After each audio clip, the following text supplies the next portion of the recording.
Hello, it's Hillary at El Salvador Retreat.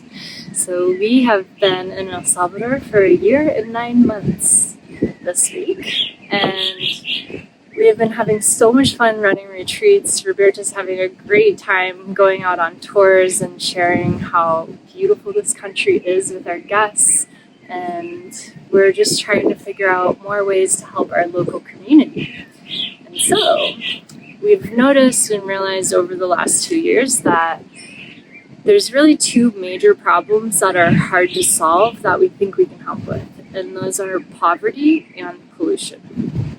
So we have a lot of plastic pollution like the rest of the world. It flows through the rivers, even comes down the river from Guatemala into El Salvador, and then out onto the beach and into the ocean.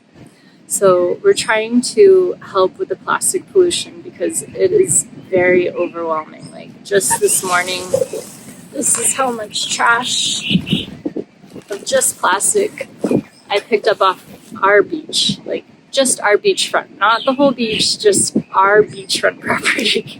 So it's a lot that comes up every day during the rainy season. The dry season is fine, it's clean. But the rainy season, once the rivers are really flowing and bringing it downstream, then we just get inundated on a daily basis with trash to pick up. And then poverty is, over 30% of this country is living in poverty. And I think even more are living in poverty because the poverty rate here is set at $272 for a three-member family. So that's really low. There's no way you could really survive 3 people on $272 a month.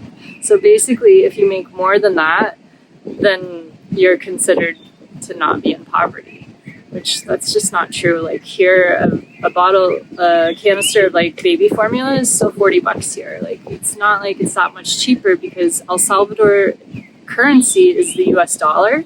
So we're on the same inflation levels that the dollar is on. And then the other currency here is Bitcoin. So the dollar has really affected the prices here in El Salvador. But the local community minimum wage is $275, I think, for an agricultural worker. And then anyone else that isn't in the farming industry is at $370 a month. And that's for a 6-day work week. So you're looking at less than $2 an hour is what your minimum wage is here. So we can't really change that, right? But we can help the people that are living in severe poverty, that are sleeping just in little shacks. There's no power, there's no running water. They're sleeping on sand. They're getting rained on at night because their roof is just a few palm fronds covering their little shack. And so we think we can solve both problems at once with pollution and poverty by building homes out of the trash. There is a way to do this, and it doesn't look gross or anything. It's actually a really cool way to build. You use plastic bottles and you fill them up with trash until they reach a certain density, and then you can use them as bricks. So instead of buying a cement block, you would just use a free brick. And so that way, all that trash is going right into the wall, and you cover up the sides of the exterior of the wall. You can do either like a cement mixture, but the most common and the cheapest method would be using cob, which is a mixture of sand, clay, and hay, plus water. I was like, did I get that right? Yeah, sand, clay, hay, or straw. And then you mix water with it until it becomes really mushy, and you can actually stick it over the bottle wall and make like a plaster. And so that's going over the exterior of the wall, and then once that's done, you can paint it and make it look pretty, just like a regular wall would be. So there's a school in Guatemala that has a whole program to teach you how to build sustainable green ways, and they specialize in using trash. And Guatemala's got the same problems as El Salvador, so they use a lot of tires and plastic bottles and glass bottles And they've done a few earth bag homes too. Earth bag homes are just polypropylene bags filled with the dirt of the earth. And then they make, it reminds me of like an igloo. It's a little dome.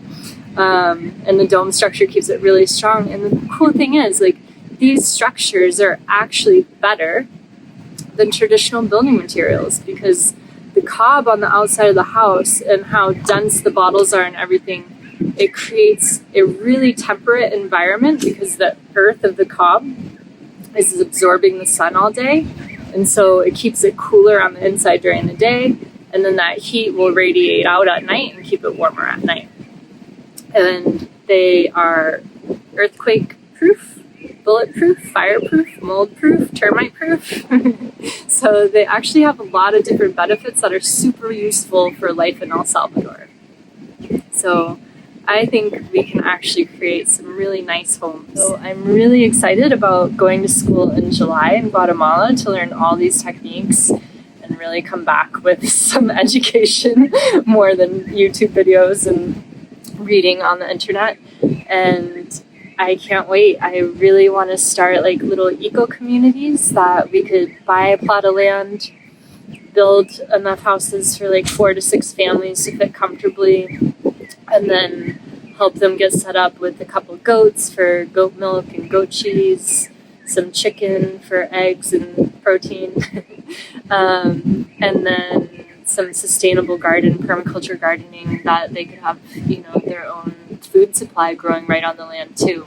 And try to help them become more prosperous, be able to sustain a happy lifestyle now that they have a home to live in too, and more comfortable living conditions. We know, your home environment is everything. When you don't have a healthy home, it's so much harder to be successful. It's so much harder to be happy and thrive, because you just don't have that feeling of safety, security, and comfort.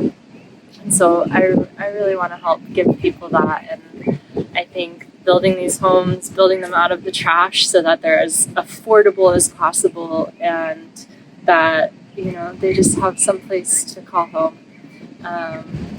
We were really dumbfounded when we found out our neighbors down the road is a single mom with a 6, 11, and 15-year-old with no income and a leaky roof and sleeping on the sand, just mattresses on the sand. And it was just like shocking that that's a normal situation here. And we were just like, okay, so helping this one family doesn't really help, because this is a community-wide issue that we need to come up with a better way. And so this is what my intuition is telling me to go for. I'm going for it with all of my heart and my soul, and can't wait to see what happens. I'm really excited. If you want to donate to the project, we could use the money to help buy the land. Here you can buy a plot of land for $5,000. Like, it's not going to be super expensive to buy the land for the first project. And then I really want to develop a formula that's like a kind of cookie cutter formula that, okay, this is a system that works, this is, what we need, and this is how many families we can help in one build. And I really figured that out to make it a sustainable model that we can keep using time and time again. So that's where I'm at. I will keep you updated on how everything's going. If you'd like to be involved in any way, please reach out. I can always use more hands and minds. And that's it. That's my update for you.